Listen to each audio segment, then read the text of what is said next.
140 की speed 5 minute की लिखें।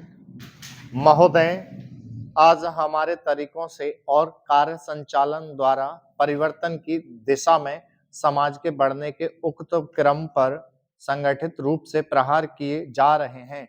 कभी-कभी मुझे लगता है कि सही उद्देश्यों का भी इस्तेमाल गलत तरह से किया जाता है, जिससे बृहत्तर उद्देश्यों पर प्रहार किया जाए और इस पर आपको अपने विचार-विमर्श के दौरान ध्यान देना चाहिए। काम की बेहतर व्यवस्था का बड़ा महत्व है। इसके लिए अधिक उपयुक्त वेतन आवश्यक होता है। साथ ही काम का स्थान, कमरे आदि भी साफ-सुथरे होने चाहिए। लेकिन जो लोग साथ-साथ काम करते हैं, श्रमिक, प्रबंधक तथा किसी परियोजना में या कारखाने में काम करने वाले अन्य लोग, उनमें अच्छे संबंध होना आवश्यक है तथा यह शायद अन्य सभी बातों से ज़्यादा महत्वपूर्ण है। मुझे आशा है कि यह बैठक ऐसी विचार गोष्ठियाँ और सम्मेलन इस प्रकार से काम के लिए बेहतर वातावरण को संभव बनाएँगी। सरकार को काफ़ी कुछ करना है और वह करेगी भी। हालाँकि आज हमारे यहाँ की स्थिति में ऐसा करना हमेशा ही सरल नहीं होता।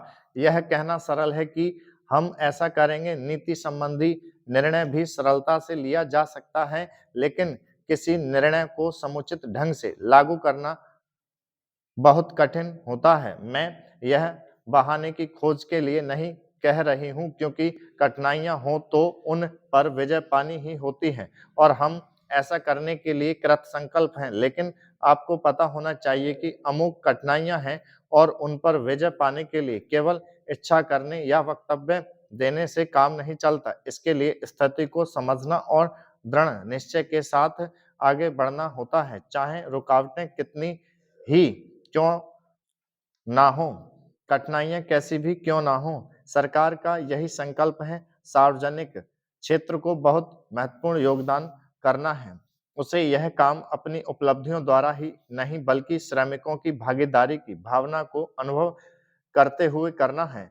मैं जानती हूँ कि आज यह भावना सभी श्रमिकों में नहीं है। मुझे यह भी पता है कि इसके लिए हमेशा उन्हें ही दोषी नहीं ठहराया जा सकता। हमने प्रयास ही नहीं किया है कि उन्हें ऐसा अनुभव होता रहे। मैं जानती हूँ कि प्रायः जो मजदूर किसी बांध के निर्माण में लगे हैं, उन्हें पता ही नहीं होता कि बांध होता क्या है।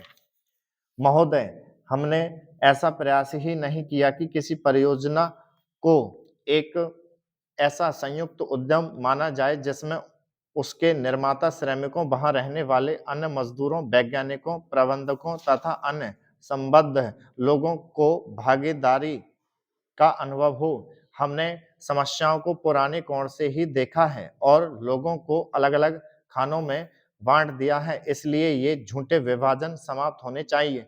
हमारे समाज में ऐसे अनेक विभाजन हैं, शायद वे सभी समाजों में होते हैं, लेकिन हमारे यहाँ वे सामान्य से कुछ ज़्यादा ही हैं।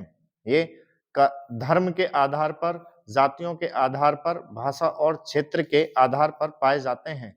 एक व्यक्ति और एक वर्ग को दूसरों से अलग करने वाली अनेक तरह की दीवारें हैं और इन सब विभाजनों से हमारा राष्ट्र कमजोर हुआ है। स्वतंत्रता आंदोलन के दौरान इन विभाजनों का इस्तेमाल हमारी एकता को तोड़ने के लिए किया जाता था। आज भी उन्हें उन लोगों को कमजोर करने के लिए काम में लिया जाता है जो एक होकर खड़े होना चाहते हैं, जो भिन्न-भिन्न जातियों और धर्मों के होते हुए भी एक ही उद्देश्य से प्रेरित हैं। हमें यह सावधानी रखनी होगी कि ऐसे लोगों के समूह को कोई भी कमजोर ना कर सके। हमें ऐसे वर्गों का और विस्तार करने की कोशिश करनी चाहिए, जिससे उनके अंतर्गत हमारे और भी अधिक ऐसे लोग आते जाएँ जो एक विशेष उद्देश्य को पूरा करने के लिए कृत संकल्प हों, क्योंकि यही देश के हित में है। इसी से देश मजबूत बनेगा। देशवासी मजबूत बनेंगे जिनके अंतर्गत कोई एक वर्ग ही नहीं है, बल्कि सभी वर्गों के लोग हैं। इसलिए संपूर्ण शिक्षा का अभिप्राय है कि हम केवल अपने अधिकारों के लिए संघर्ष ना करें, बल्कि यह भी देखें कि हमारे प्रयासों का अल्पसंख्यक समूहों पर क्या असर पड़ेगा? औद्योगिक क्षेत्र सुगठित है, उसकी आवाज़ शक्तिशाली है, उसमें एकता है और इसलिए इसका प्रभाव पड़ता है। स्टॉप।